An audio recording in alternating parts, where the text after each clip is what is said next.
من يهده الله فلا مضل له ومن يضلل فلا هادي له وأشهد أن لا إله إلا الله وحده لا شريك له وأشهد أن محمدا عبده ورسوله أما بعد السلام عليكم ورحمة الله وبركاته.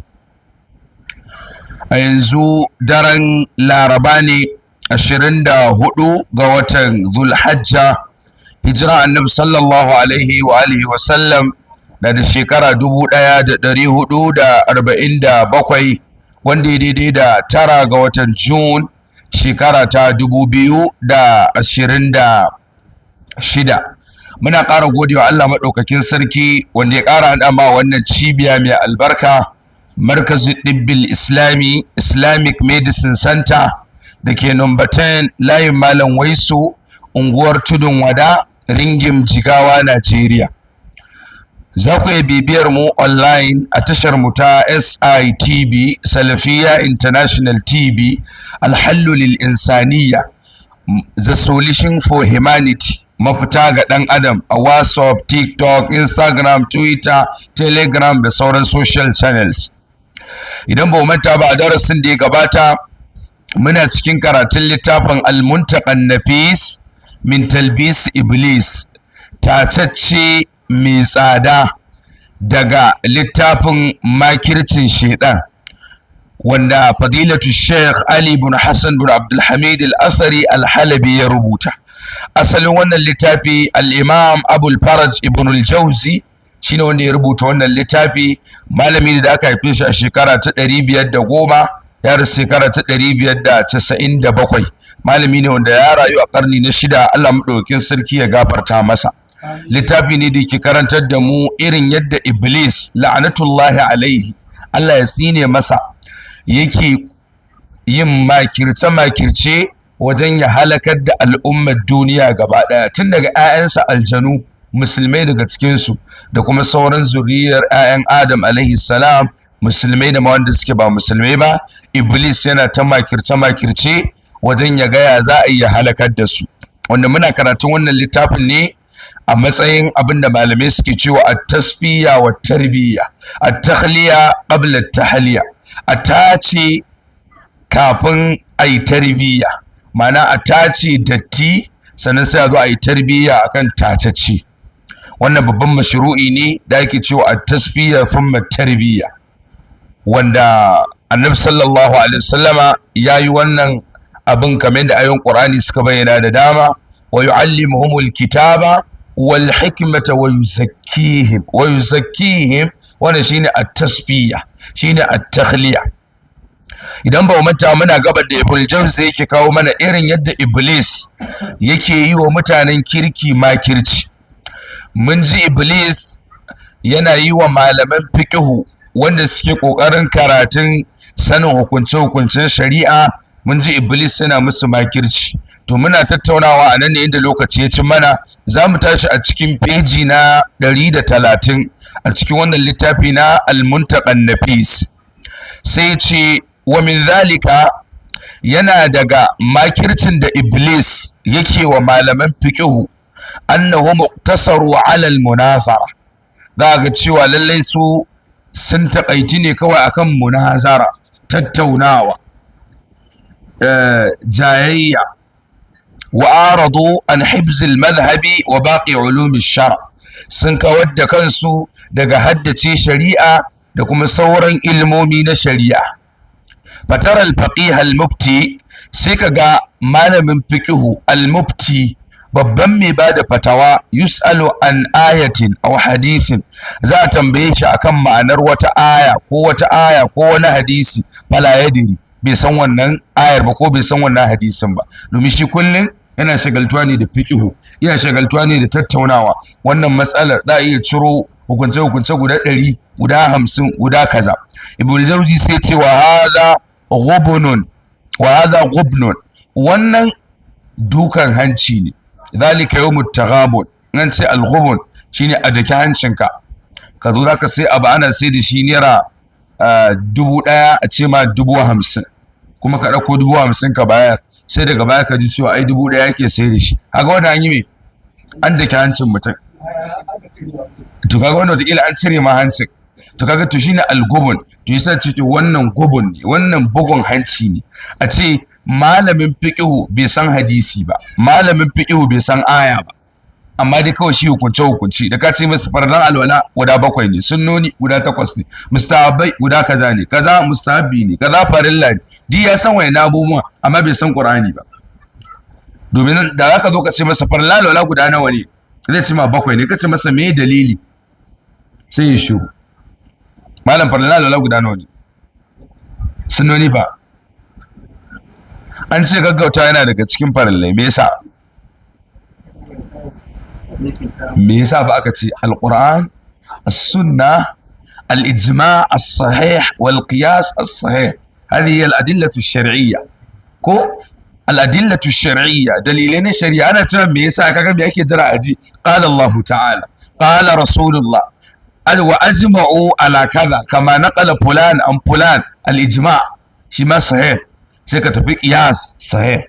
Duk wani abu bayan nan ba to kama to kaga wannan shine. To da yawa daga cikin su kawai sun san, wasu musamman mutafaqqiha ne, ba ma faqihan bane. Wannan Ibn Jawzi yana maganar fuqaha, domin menene fiqhu? Idan ce fiqhu shine ma'rifatul ahkam ash-shar'iyya al-amaliyya al-muktasaba min adillati tafsiliyya. Wannan shine definition na fiqhu, sanin hukunce na shari'a, hukunce-hukuncen nan na aiki tare da dalilai na filla-filla.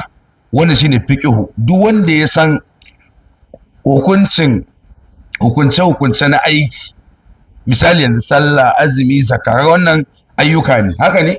To ka san hukuncin komai a ciki, sannan tare da dalilai na filla-filla, kowace matsala ka san dalilinta. Shanu sai sun kai guda nawa ake musu zakka? Malam, shanu nawa ake wa zakka? Malama, yaushe ne ake bada yar mai shayarwa? Yaushe ake bada jaza? Yaushe ake bada binti labud ko bintu mahan, yar mai naƙuda? Yaushe ake bada yar mai naƙuda a zakka? To kaga, ko da ka san cewa yar mai naƙuda ana bada ita ne lokaci kaza, to dole suka san dalili, saboda Allah ya ce, annabi ya ce. To kowace matsala a ce tun daga tsarki har ƙarshen hukunce-hukuncen fiƙi, kowace matsala ka santa da dalilanta na filla-filla, to wani shi ake cewa faƙiya. To shi kuma wanda kawai hukunce-hukunce ya sani ba tare da dalili ba, wani sunansa muqallid, taqlidanci yake. Misali, mutumin da ya karanta akhdari, yayi al-ashamawi, yayi iziya, yayi risala, yayi aqrabul masalik, yayi irshadu salik ila ashrafil masalik fi madhhabil imam malik, shine askari ko, sanai yayi aqrabu ikhtisar ne na mukhtasar, har mutum yazo ya mukhtasar, ya mudawwana. To kaga wayannan duka mutum in yaje mukhtasar, har yanzu muqallid ne a gurin malamai, don bai san fiqh ba, ya dai san maganganun me fuqaha, ya san maganganun malaman fiqh. Domin inda zaka ce masa me yasa aka ce mata maza idan an zo raba gadon shi ga yadda za a yi, zai ce ya dai ji an faɗa a risala, amma me dalili? Bai sani ba. To kaga yanzu wannan ba za a ce fiqihi bane ba. To sanin fiqh shine kowace mas'ala. Yanzu ina ce ma ala gafarta malam, ka ce yin bismillah mustahabbi ne daga cikin mustahabbai na alwala, ko sunna ne misali. Ya ce me dalili? Ka ce malami ahlari ya faɗa. Ya ce anta muqallid, kai taqlidanci kake, baka san fiqh ba, ka dai san maganganun me fuqaha. Faqihi shine wanda ke kallon dalilai ya ciro hukunci. To shine yake cewa, to wannan su kansu faqihan suna shiga da ballantana mutafaqihina. Sai ya ce wa min dalika, yace fa ainal anafatu min at-taqsir. To ina wata ɗaukaka idan mutum bai kai inda ake so a samu ba. Duk wani faqihi da za a ce ya san fiqhu, ya san mazhaba kaza, ya san kaza, amma me ya taƙaita wajen sanin hukuncin shi, bai san qur'ani, bai san hadisi ba, to da ina ɗaukaka? Babu wata anafa. Sai ce min zalika, iya daga makircin da iblis yake wa malaman fiqhu shine cewa annal mujadalata, ita tattaunawa da jayayya a musulunci, innama wudi'at liyastabina sawab, kadai an sanya ta ne domin gaskiya ta bayyana. A musulunci Allah ya ce wajadiluhum billati hiya ahsan, za ka yi jayayya amma ba kowa ba, amma ya zama to a ƙa'idojin shari'a. Yasa za ga malaman ahlus sunna da littattafan mu na aqida da tauhidi suna cewa mu ba ma jayayya. Abin da ake nufi da ba ma jayayya shine ba ma yin jayayya wacce saba shari'a. Duk jayayyar da ba gaskiya ne manufarta ba ta da amfani. Duk jayayyar da ya zama to ba a gina ta akan dalilai to ba ta da amfani. Duk jayayyar da wanda zai jayayyar bai cancanta yi ba to ba ta da amfani. Domin shi kan shi albahs wal munazara jayayya darasin da ake koyan shi akwai littattafai na jidali. In baka iya ba sai ga cewa kai kake da gaskiya amma me ka tafi an kada mutum, wanda kuma sai ga cewa akwai lokacin da aka ji suna tattaunawa, kai da ake cewa ka kawo dalili shi ya kamata ya kawo dalili, to amma kai kanka baka sai da ake tattaunawar ba, sai ka ji ana tambaye ka meye dalili, alhalin kuma shi ya kamata ya bada dalili. To kaga irin wannan suna nan da yawa misali.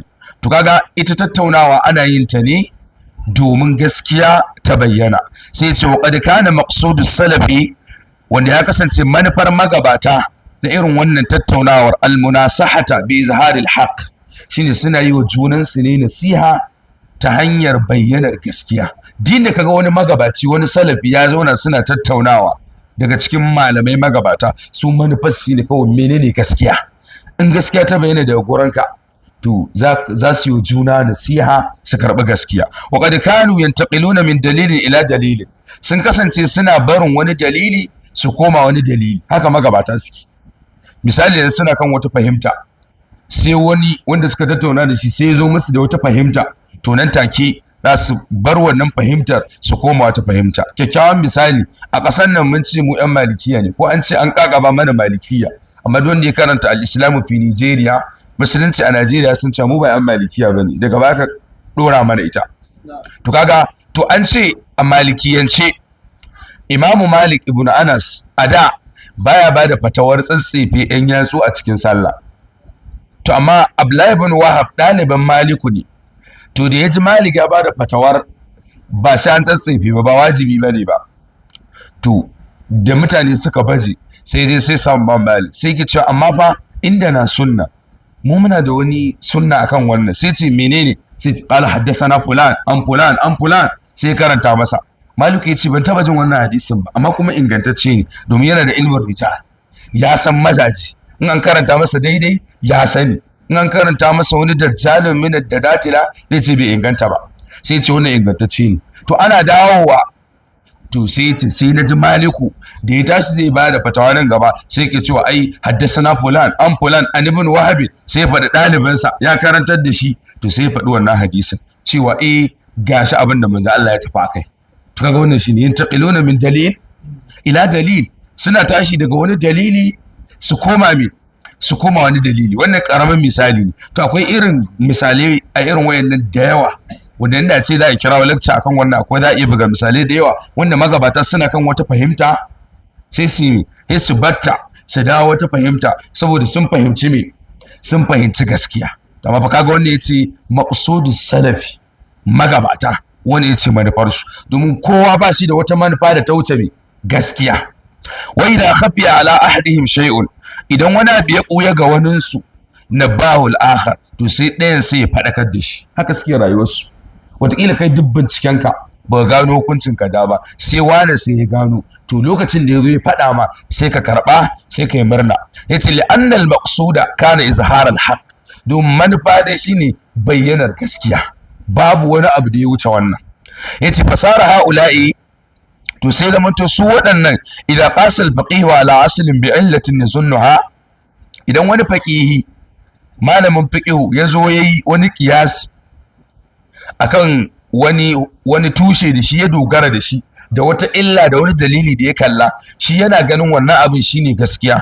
Faqila la, sai aka ce masa mad dalilu ala anna al-hukma fil asli al-mu'allal bi hadhihi al-illa. Aka tambaye shi menene dalili akan cewa wannan hukuncin a asali an kafa masa illa ne da wannan hukuncin. Faqala hadha alladhi yazharu, sai ce ni dai wannan shine abin da ya bayyana a gare ni. Fa in zahara lakum ma huwa aula min dhalika fadhkuruhu, idan wani abu wanda yafi wannan ya bayyana a gare ku to ku ambata min shi, ni zan karba. Sai ce fa indal mu'tarida la yulzimuni zikra dhalik, domin wanda zai bujiro min akan wata fahimta wacce take batawa ba, to kaga ba zai lizumta mini ni na ambaci wannan, ma'ana shi fahimtar shi daban, ni ma tawa me daban, yadda zai ambaci kaza ba lalle ni na ambace shi ba. Sai ya ce wal qad sadaqa fi innahu la yulzimu, yace hakika yayi gaskiya cewa wanda yake ya saba ma a wata fahimta ba zai lazumta ma lalle fahimtar sa ba. Sai ce walakin fi mabtada'a min al-jadal bal min babin nasiha, sai ce amma sai dai a cikin abin da ya kirkiro na jayayya duka ba zai zama irin haka ba, bal fi babin nusi, sai dai zamanto a babin nasiha wa izharil haqq da kuma bayyanar gaskiya yulzimu, to zai lazumta masa. Mana in dai misali ya zo ya bayyana ma gaskiya ka gane ta ka fahimce ta, to a wannan lokacin za a lazumta ma lalle ka karɓi gaskiya. To amma a bamun tattaunawa da jayayya ba zan ce lalle sai ka fahimta ta ba, ko kuma misali in ce lalle sai ka dawo ta ba, a'a in dai amma gaskiya ta bayyana a gare ka, ga fahimta ga hadisi ga abin da yake ingantacce, to kuma mutum ya zauna a wata fahimtar sa, wani ya daga cikin min babil mukabara, babi ne kawai na me ko na tashahul, ka san gaskiya ka ƙi karɓarta. Malam mai risala ya faɗa a cikin risala yake cewa idan mutum ya ɗago daga sujjada ta biyu wa ƙum kama anta, ko ka miƙe kamar yadda kake zumbar, kar ka zauna, haka malam mai risala ya ce. To kuma sai ga shi hadisi ingantacce a cikin Bukhari, hadisin Malik ibn al-Huwairis, hadisin sallu kama ra'aytumuni usalli, annabi sallama ya kasance idan yana wuturi, ma'ana idan yana mara raka'a ta farko da raka'a ta uku, idan ya dago daga sujjada ta biyu kafin ya miƙe yana dawowa ya zauna zama dirsha sosai hatta yarji a kullu azmin ila mawdi'i, har sai kowanne kashi ya koma inda yake. To yanzu kaga malam mai risala shi ya ce kar ka zauna, aka malam mai risala ya ce ki miƙe zumbur ki tashi, to amma kuma gashi annabi kuma yana yi. To yanzu kaga wannan idan mutum aka zo aka karanta masa wannan hadisin gashi ya bayyana a gare shi karara, shi kuma wancan abin shine abin da ya sani, to kaga yanzu me yake lazimi a kansa shine a lazimta masa gaskiya, dole ne ya zamanto ya fahimci gaskiya, wannan shine min babin nasiha. Sai ce min dalika, yana daga irin wannan makircin da iblis yake wa malaman fiqhu, anna ahadahum yatabayyana lahu as-sawab ma khasmi, ɗaya daga cikin su gaskiya za ta bayyana a tare da wanda yake husuma da shi, wanda kuke tattauna da shi kuke jayayya, za ta iya gaskiya ta bayyana a gare shi, wala yarji'u, amma ba zai dawo ba, yace shi huwa malikiyun, shi ba maliki ne, wa wasiyatuhu lin-nas an yatamallaku, wasiyar da zai wa mutane kowa ya zama ba maliki, kawai shine wasiyarsa. Yace shi ba hambali, wasiyar da yake zama kowa ya zama hambali. To kaga ko da gaskiya ta bayyana ya ce shi ba zai dawo ba, to wannan ya daga cikin makircin shedan, a gaya ma gaskiya ƙarara ka ganta ka ce a ku fa ga abin da kuka taso a kai, ga abin da yan garin ku suke yi, ga abin da yan unguwar ku suke yi, ga gaskiya mutum ya ce ba zai dawo ba. To kaga lalle wannan iya daga cikin babban abin da zai zamanto zai nuna cewa lalle iblis ya yi wa mutum makirci. Sai ce wa yadiqu sadru, kuma ya dinga jin damuwa a kirjinsa, kaifa zahara al-haqq ma khasmihi, yaya gaskiya za ta bayyana a tare da wanda yake husuma da shi, shi kawai ne damuwar mutane, ko ba ka ba. Yanzu wasu da yawa yanzu misali in sun ji gaskiya suna gane ta kuma suna fahimta, amma me matsalar su ba su suka fara faɗa ba, wanda ya faɗa suna adawa da shi, to wannan makircin iblis ne. Ga gaskiya ka ganta kin ganta karara, amma wataƙila wanda ya faɗe ta ba kwa mutunci da shi, kuma kai ya za a ce ma gaskiya ma ta bayyana kawai a gurin wani da yaushe ma ka haife shi, da yaushe ya karatun, da yaushe ya fara kaza, kaga kai yanzu me kake inkari? Bayyana gaskiya a tare da wani wanda kake kusuma da shi. To Ibn Jawzi ya ce wannan ma makircin shedan ne. Ya ce wa rubbama stada fi raddi, wani lokacin ma sai ga ta kokari sai yayi raddin wannan magana, kuma wannan musamman ma a duniyar ahlus sunna ga wannan yana faruwa da dama.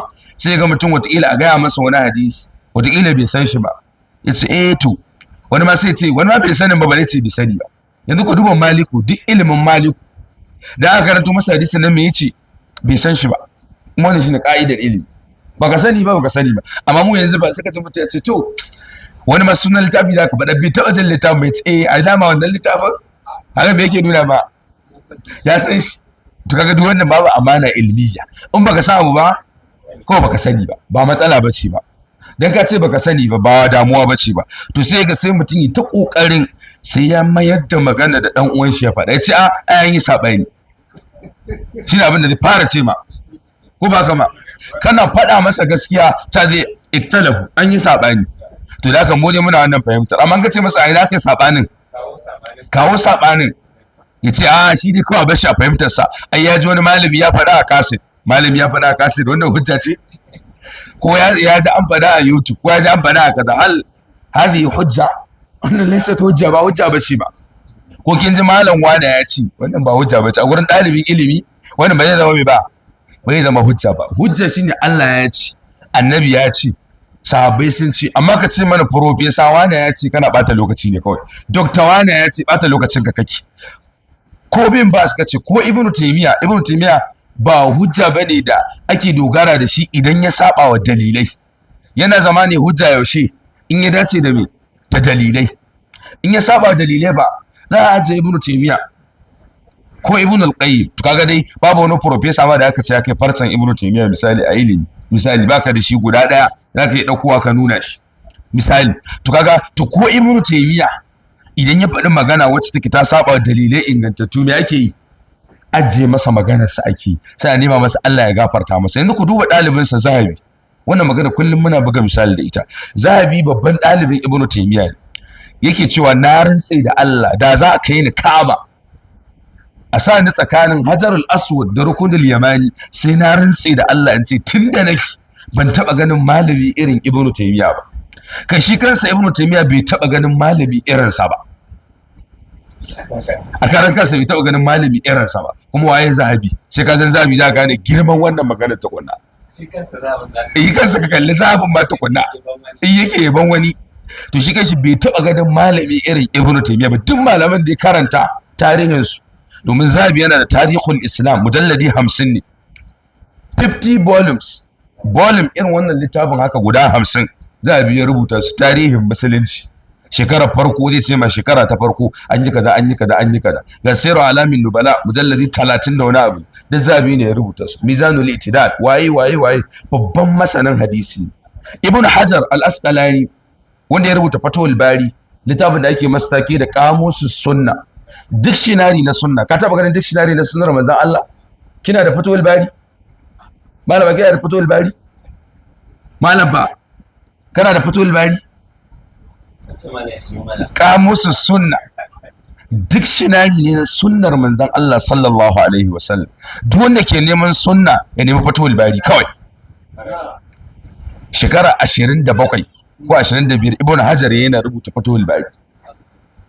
Qamusus Sunna ne. To Ibn Hajar ya sha ruwan Zamzam, ya addu'ar Allah ya bashi ilimi irin na Zahabi. Kaga kenan Zahabi ba menene ba karamin malami bane ba. To amma maganar sai Zahabi yake cewa wa ana la a'taqidu fihi isma, ni ba na kudurta cewa ibnu taymiya ma'sumi, kuma na saba masa a waɗansu fatawoyinsa da wasu fahimtarsa. To ka duba haka ilimi yake. To kake na ashe me kullun ya zamanto gaskiya ita ake nema. Sai ya ce ma ilmihi annahu alhaq, tare da ya san cewa wannan abin shine gaskiya. Zaka faɗa wa mutum gaskiya, shi kansa ya san gaskiya, amma ya dinga ƙoƙarin mayar da ita da waɗansu shubuhat da waɗansu tawili. Yace ka san mutane a hankali, zamanin nan sai a hankali. To da yanzu mutane ya ma suke kaza ma da kyar, balantana zuwa ɗauko musu manyan abubuwa. Ba gaskiya cewa ma a gaskiya ce, amma mutum yana mayar da ita da tunaninsa. Sai ce wa hadha min aqbahil qabih, wanda daga cikin mafi munin abu mummuna. Yace li annal munazarata, domin tattaunawa, innama wudi'at li bayanil haqq, kadai an sanya ta ne domin bayyanar gaskiya, domin bayyana gaskiya. Wa qad qala Shafi'i rahimahullahu ta'ala, al-Imam Shafi'i babban mahaddicin nan Allah ya masa rahma yake cewa, Imam Shafi'i yana daga cikin camera brain kawai, da abin da ya saurara ya haddace shi. In zai shiga kasuwa sai ya nemo auduga ya sa, a bani kalwa, a bani magi, ya haddace. Yanzu kuma muna da camera brain, mutum nawa ne a cikin al'umma? Akwai sama ba su da yawa. Daga tuna akwai nisa, da abin da suka saurara sun haddace. To kaga Imam Shafi'i yana daga cikin su, domin majalis na Imam Malik majalisi ne wanda yake yana da tsari, baka zuwa kawai majalisin ka shigo kawai, ina dole sai an ya amma tazkiya, sai an tsarkake ka, sai an samu wani mutumin kirki a waje ya ce kai mutumin kirki ne, sai kawo wannan takardar, to sai dauke ka a makarantar Imam Malik. Amma kawai ka taho, ina ba yi, saboda malaman hadisi a wancan zamani in kowa zuwa makarantar ka yake za a ce kai gafil ne, kai sakarai ne, a daina karaman hadisan ka, baka san ɗaliban ka ba, tare gafil uturuku ku dale shi. To kaga, to amma Imam Shafi'i da zai karatu a gurin Malik, aka sai da ya je gurin abokin Malik a Makka, sai ya rubuta masa takarda cewa kaza da ka, sai ya zo gurin Imam Malik. To Imam Shafi'i ka'idan Malik ba a zama babu littafi, irin Malik na littafin ka, Malik na littafin ka, ai da kitabuka, to malama na littafin ki, ai da kitabuki. To kaga Imam Shafi'i, Imam Malik ba a zama ba littafi a gaban Maliku. Tamal Imam Shafi'i sai overnight, mu waɗannan tamali duk girmanta a da dare ɗaya kawai biya haddace ta, kawai zo majalis aka ce aina kitabu littafi, ya ce ya haddace shi, aka ce tafaddal kala haddasa na fulan an fulan an fulan, dare ɗaya ya haddace mu waɗan Maliku. Imam Shafi'i yana da hadda sosai. Sai ce ma nazartu ahadan, ban taɓa munazara tattaunawa da wani ba, ya ce fa ankara al-hujjata, yi inkarun hujja, illa saqata min ayn, ya ce face sai ya fada idona, wala qabilaha, kuma ba zai karbe ta ba, illa hibtu, face sai na dinga ganin kwarjininsa, lallai yana da kwarjini, in kawo masa hujja ya karba, ba karamin mutum bane. Ya ce wa ma nazartu ahadan, ban taba tattaunawa da wani ba, fa balaitu ma man kanat hujja, na damu da wanda hujja take gurinsa, kowaye hujja take gurinsa ni ba shi ne daman ba, kawai me ya dame ni, ina gaskiya take, ina hujja take, ko ita nan karba.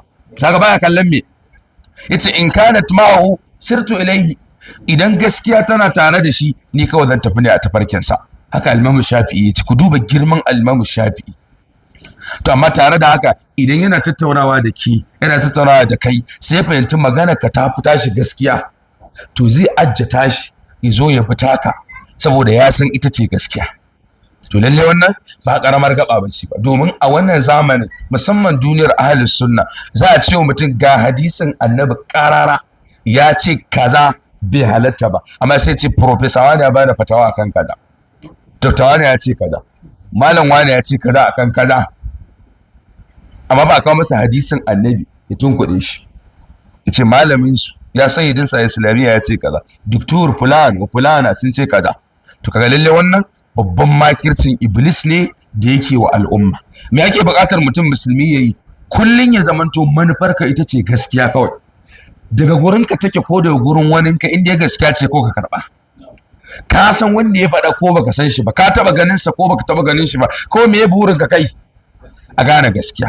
To wallahi idan muka dawo wannan tarbiyyar za mu fita daga dukkanin saɓani.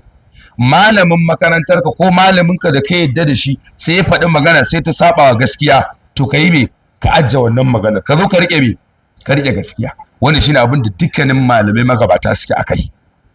Daga baya ne aka samu zahiratu taqlid, aka samu bayyanar taqlidanci. Mutum ya ce shi in ba Maliku ba wanda zai bi, mutum ya ce shi in ba Shafi'i ba wanda zai bi, ko Imam Ahmad bin Hanbal wa ya ce ka bi Shafi'i, wa ya ce ka bi Maliku? Allah me yace ittabi'u ma unzila ilaykum min rabbikum, Allah ta yi ka ba abin da aka saukar ma, ba ce karka bi Maliku ba ce karka bi Shafi'i ba. Yaushe zaka bi Shafi'i? Idan ya dace da gaskiya. Duk lokacin da Maliku ko Shafi'i ko Imam Ahmad ya dace da gaskiya sai ka bi shi, duk lokacin da ta saba gaskiya sai ka bi, sai ka ajje wannan maganar ka bi Maliku, ka ajje wannan maganar ka bi malamin Maliku shine wa manzon Allah. To lalle wannan daga cikin gaba mai muhimmanci da a wannan zamanin muna fama da ita sosai, wanda lalle yana da kyau, domin musamman wanda suke yin karatun fiqhun mazhaba da yawa akwai abubuwan da suke sun saba dalilai ingantattu. Idan ka zo ka ce musu kaza, to sai su ga ganin ai su a littattafan da suka karanta ba haka bane ba. Yanzu misali, mai haila za ta shiga masallaci ko ba ta shiga ba, shi abin da ya karanta ba ta shiga ba, amma dalili ingantacce, dalilai na sunna suke nuna mai haila za ta shiga masallaci, ta zauna, za ta karanta Qur'ani, ya taɓa Qur'ani. To shi in kawo musu dalilai akan wannan, ya ce a shi kawai abin da Maliku ya ce kawai nan yake ko maliku ma shi ba fa asalin mazhabin malik bai yake kai ba iyakan mutaakkirul malikiyya kun san ita kanta malikiyya akwai mutaakkir na malikiyya yanzu littafin da muke karanta sa akhdari ya shaka malami ahdari 910 ake magana karni na nawa kenan ya karni na 10 malami ahdari fa 910 ake magana 910 to ka kalla mutaakkir jidda a ƙarshen zamani yanzu da dadde ma ka ce malam mai risala shine yake magana 300 ne ko 310 ko da makamancin haka shine ma wanda ake cewa ya dan dade shi ma 310 ana mi'atul rabi'a karni na 4 ake urudul mufaddala sun tafi zamanin nan masu daraja sai riga sun kare to kake na shi me to lalle wanda ya zama to bayyanar gaskiya shine manufar mutum sai ce wa min zalika yana daga makircin da iblis yake wa wayannan malaman fiqh shine anna talabahum lirriyasa bil munazara yuksiru al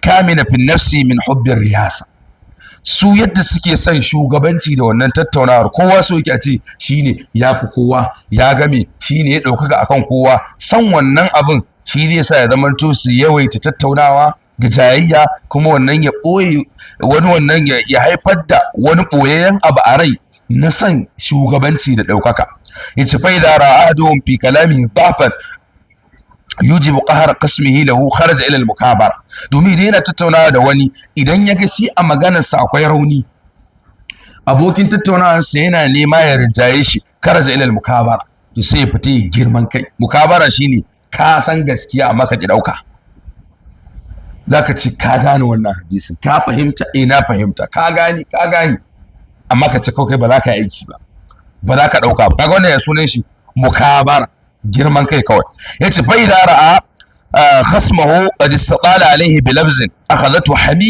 hamiyatul kibr idan yaga wanda suke tattauna da shi irin lafazin sa da yake yi irin ya hau sama ya fi shi irin hujjoji da wane ne to akhadhatu hamiyatul kibr sai kabilanci da girman kai sai kawa shi fa qabala dhalika bisabbi sai fara zagi ya fara cin mutunci iya cewa to dama masu kaza din ai kaza ne iya ta zage fasaratul mujadalatu mukhadala haka sai zaman to wannan tattauna kashe ta koma kaskanci kuma da cin mutunci wanda kuma na galibi shi karshen wanda ba sa karban gaskiya karshe a fara zagi a fara cin mutunci a fara kaza to lalle wannan daga cikin abin da ya kamata mu san cewa wannan makircin iblis ne sai ce wa min dalika yana daga makircin shedan anna iblis labbasa alaihim iblis yayi musu makirci bi annal fiqha wadahu ilmu shar su ya faɗa wa malamin fiqh cewa ilimin fiqh shi kadai shine ilimin shari'a laysa samma ghayru babu wani bayan sa fa in dhukira lahum muhaddis idan aka faɗa wa malamin fiqh aya ko wani malamin hadisi da ya bayyana masanin hadisi sai ce qalu sai dalika la yafhamu shay'a wannan baya fahimta kawai hadisan ya haddace bai fahimtar me ba faqihi bane ba wa yansawna anna al hadith huwa al asl amma shi kanshi malamin fiqhun da su malamin fiqhun sun manta da cewa hadisi shine tushe hadisi shine asali duk wani abu da za a gina na fiqhu to sai an gina shi akan hadisi fa in dhikra lahum kalamun yalinu bihi alqalb idan ka faɗa musu wata magana wacce za ta tausasa zuciya irin maganganu na gyaran zuciya qalu hala kalamul wa'ad sai wannan maganganun masu wa'azi ne kawai wannan ba fiqhu bane maganganun masu wancan wa'azin ne yace wa min dalika yana daga makircin da iblis yake wa malaman fiqh iqdamuhum ala al-fatwa wa ma balagu martabataha yadda suke kutsawa su je su afka fatawa amma ba su kai matakin yin fatawa ba wannan babban makirci kaga ya sayyidi a islamiyya kaga wannan da ake ce mata wai mai da'awa ce tana shiga kauyuka tana da'awa ai mata fatawa bata sani ba amma ta kutsa ta bada fatawan nan akan ilimin abin da bata sani ba to lalle wannan ba karamin makircin iblis bane duk abin da baka sani ba to kace baka sani ba domin wanda zai fatawa to ya sani akan cewa yana yin signature ne a madadin Allah ibn al-qayyim ya rubuta littafin mai suna a'lamul muwaqqi'in ko ilamul muwaqqi'in an rabbil alamin sanar da masu yin signature a madadin Allah duk wanda zai ce Allah ya ce annabi ya ce to ya sani da cewa yayi signature ne a madadin Allah kana magana ne a madadin Allah to ba karamin al'amari bane ba to amma zaka da yawa daga cikin ya sayyadoji da mata masu da'awa da masu da'awan da suna wa ƙauyuka sai ga wata ai mata wata fatawa bata sani ba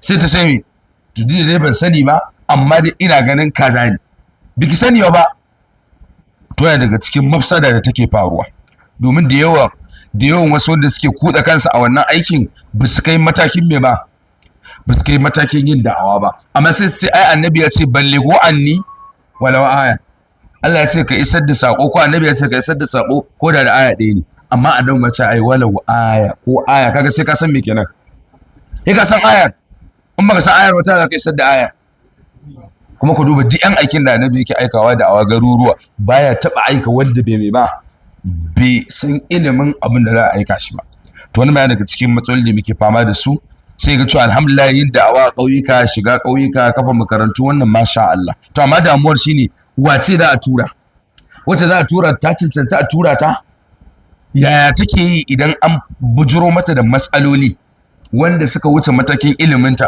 wani tsari aka yi na yin wayannan abubuwan sai galibi ba a cika damuwa da wayannan abubuwan ba to lallai yana daga cikin makircin shi shine ba da fatawa ba tare da mutum ya kai wannan matakin na yin fatawa ba sai ce rubama abtau biwa i'atihim al-mukhalifa lin-nusus wani lokacin ma sai su ba da fatawa da wani abu da ke faruwa wanda ya saba wa shari'a ko kalli wani abu da ke faruwa a zamanin ko ka ba da fatawa da shi ba tare da ka koma kibarul ulama ba kibar wannan babban matsala ce duk lokacin da ka dinga yin fatawa irin wayannan fatawoyi to lallai kamata ka dinga koma zuwa ga kibarul ulama amma da yawa sai ga sai ga wani dan yayi PhD nan ta zamani sai kawai gani yake ya kai matakin bin bas kawai ya kai Usaimin ga fatawa ta zo ba ruwan shi ma da kallon fatawoyin kibarul ulama a ce masa menene hukuncin mace ta tsaya takara kawai ya faɗi shi fahimtarsa bai koma zuwa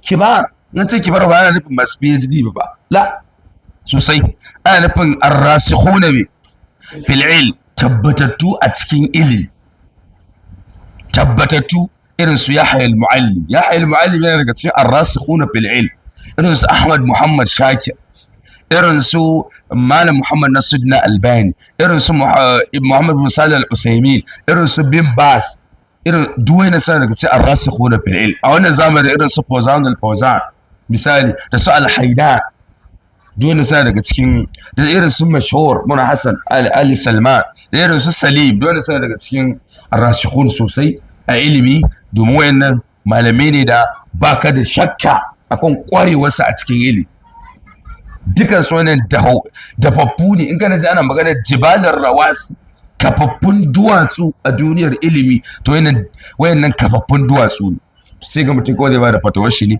baya kallon ki ba a tambaye shi matsalar qadiyatu filistin wannan babban matsala ce kaga mutum kawai sai ya bada fatawar sa kawai da shi abin da kawai yake gani wanda kuma ina dole ne ka dinga koma zuwa ga rasikhuna fil ilm to lalle wannan daga cikin matsaloli wanda ya kamata ya zamanto mutum ya dinga komawa zuwa ga asalin manyan malamai sai ce walau tawaqqafu fil mushkilat kana aula inda ce ya tsaya ma a irin matsaloli kawai da suke faruwa da ya isa mutum bai kutsa irin manyan fatawoyi ba wanda ka tsaya kawai wa'azinka dan karanta littafanka yan muzakkirat wannan to masha Allah ɗalibanka a jami'a ka ci gaba da dora musu karatu amma ka dauko kibarul masail to lalle wannan ba karamar halaka bane wani ma ya sayyadi na islamiya ko ya sayyada ce amma sai ga ta dauko manyan masail din da sun wuce level ɗinsa wanda ko bai koma zuwa ga manyan malamai ya kalli me suka ce akan kaza menene akan kaza da yawa mutane ba sa irin wannan sai ga mutum tafsiri ki baya koma zuwa ga kibar kawai sai ga jaja aya kawai ta surutu wannan kowa zai yi wannan ko baka ba inda ka dan dan fassara ayar ka aka yi kawai ka cike da labaran BBC da BOA ko baka bane ba to amma komawa zuwa ga yadda manyan malamai suka fassara wannan ayar lalle wannan ba karaman matsala ba ce sai ya ce fa ana Abdurrahman ibn Abi Layla daga Abdurrahman ibn Abi Layla qalit adraktu 120 min ashabi rasulillah na riski mutum 120 daga cikin sahabban manzon Allah yus'alu ahaduhum anil mas'ala za a tambayi ɗayan su akan wata mas'ala fa yaruddu hadha ila hadha wannan yace aka tambayi wannan wa hadha ila hadha wannan yace aka tambayi wannan hatta tarja ila al-awwal har sai ta koma zuwa ga na farko saboda yadda kowa yake takalan wajen alfatwa wa fi lafzin anhu a wani lafazin daga gare shi yace adraktu fi hadha masjid 20 wa 100 min al-ansar, na riska a cikin wannan masallacin mutum 120 daga cikin mutanen Madina min ashabi rasulillah, daga cikin sahabban manzon Allah, ma minhum man yuhaddisu hadisa, babu wanda zai faɗi wani hadisi illa wadda anna khawu kafawul hadith, sai ya so ina ma dan uwansa ya wadatar da shi ba sai yayi ba, wani yayi shi ba sai yayi ba. Wala yusalu an futiya, bai so a dinga tambaye sa akan wata fatawa ba, wala yusalu an futiya, ba za tambaye shi wata fatawa ba illa wadda anna khawu kafawul futiya, fati sai ya so dayan sa yayi me ya amsa masa wannan fatawar. Yace wa qadru wina an Ibrahim an-Nakhai, murawato daga Ibrahim an-Nakhai anna rajulan sa'alahu an mas'ala, wani mutum ya tambaye shi akan wani hukunci, fa qala ma wajadta man tas'alu ghayr, baka samu wanda aka tambaye shi ba sai ni yanzu. Wa Malik bin Anas radiyallahu anhu qala, daga Imam Malik Allah ƙara masa da yace ma abtaitu, ban yi fatawa ba, ban taɓa yin fatawa ba hatta sa'altu 70 shaykhan, sai da na tambayi malamai guda 70, malamai na 70, hatta tarawna li anni ubti, hal tarawna li anni ubti, faqalu na, sai dai tambaye su cewa yanzu kuna ganin ilimi na ya kai na yi fatawa, suka ce masa na'am. Mutum 70 sannan ya fara yin fatawa. Allahu akbar, mutum 70.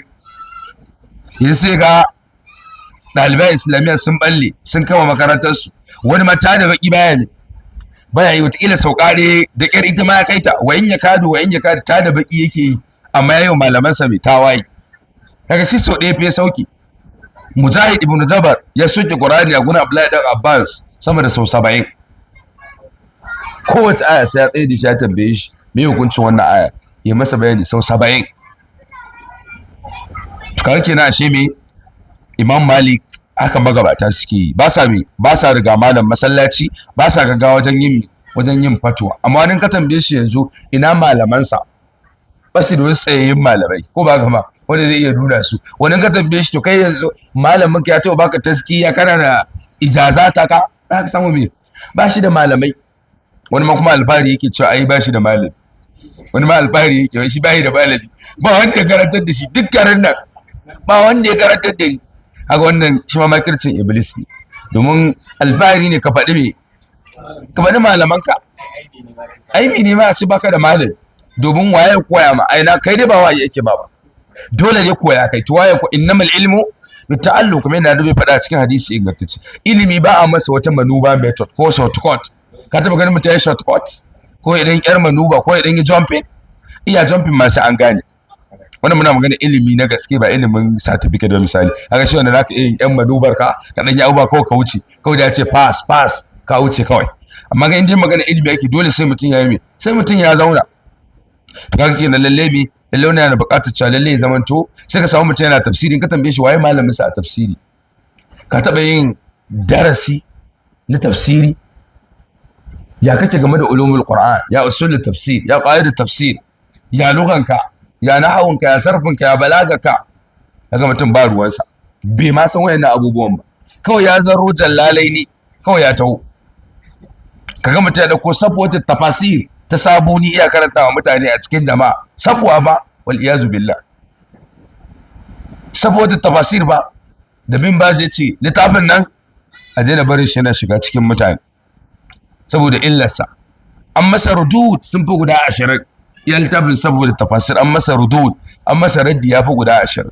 Amma wani ka tambaye shi me yasa kake karanta sabba, yace shi kawai tana da sauƙin larabci. Kawai wani ma da muke tattauna da shi, wani babban malami yake ta wai shi kawai ya ji wani malamin tafsiri wai yana faɗa wasu maganganu sun dace da maganganun da ke cikin littafin nan. To kaji wata kaji hajil mas'ala. To lalle wani daga cikin abubuwan da ya kamata ya zama to da abin da aka yi zama to kana da malami, kana da ilimi akan waina abubuwa. Sai ce faqila lahu, sai aka ce ma Malik fa launa hauka, to da sun hana ka bana ya kake gani? Qala sai ce launa hauni intahaitu, da sun hana ni to da zan hannu.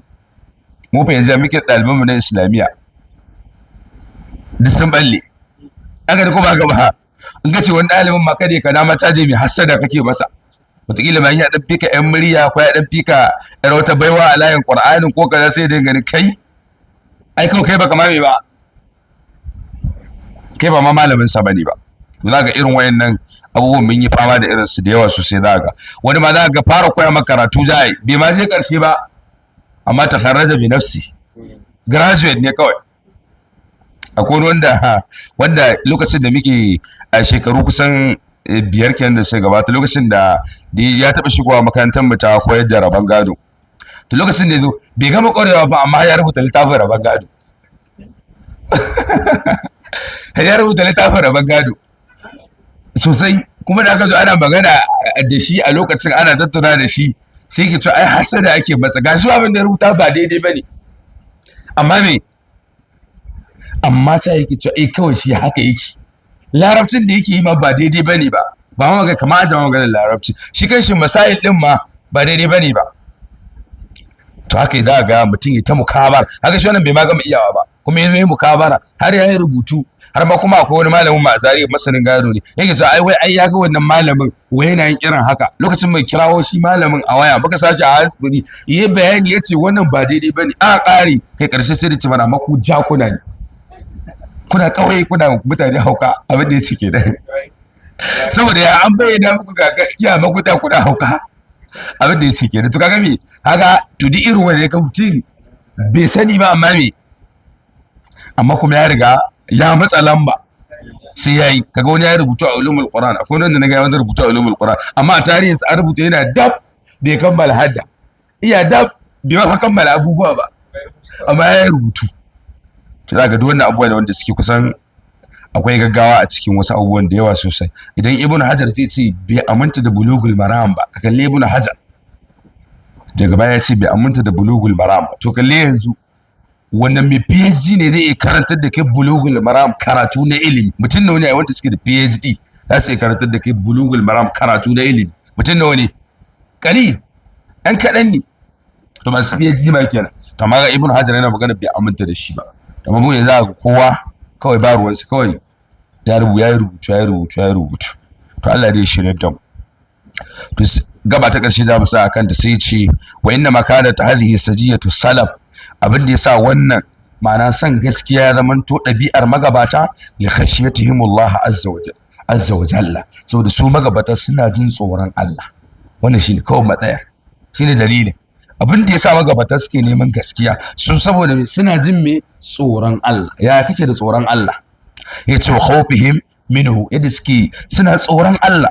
Wa man nazar fi siratihim ta'addaba, to duk wanda ya kalli tarihin su to babu shakka akan zai ladabtar da kanshi, san cewa shi ba komai bane ba. To idan Allah madauke sarika kai mu gobe sai mu tashi a gaba ta gaba, at-taqarrubu ila al-umara'i was-salatin. Malam fada, malamin gwamnati, kaga akwai damuwa kenan. Yadda shi yake biyowa malaman fiqh ya sa su zama malam fada. Annabi ya ce man bada jafa wa man taba sai da gafal ko wa man ata babu sultan ubtuti. Duk wanda ya zaman karkara zuciyar shi za ta bushe. Al-arabu ashaddu kufara, haka Allah ya ce. Wa man taba sai da gafal, duk wanda yake dan farauta aka same shi wani gafalalle, zai wahala ga dan farauta kamalallen mutum daga gan shi wani dan gafalallen mutum haka annabi ya ce, ko ba haka ba? Annabi ya ce wa man ata babu sultan, duk wanda yake malamin gwamnati ne zai wahala ba a fitine shi a addini ba, da yana wuyar gaske ishadin. To za mu ji yadda iblis yake biyo wa malamai wajen malaman fiqh da yadda yake rudar su da su matsa kusa da shugabanni da sarakuna da malamai na gwamnati da abubuwa irin wayannan. To za mu ji irin abubuwa da yadda haka yake mummunan tasiri ga addini da rayuwar ma al'umma ma gaba daya. Allah madaukakin sarki ya shirye da mu. Subhanakallahumma wa bihamdik, ashhadu an la ilaha illa anta astaghfiruka wa atubu ilaik. Wassalamu alaikum wa rahmatullahi wa barakatuh.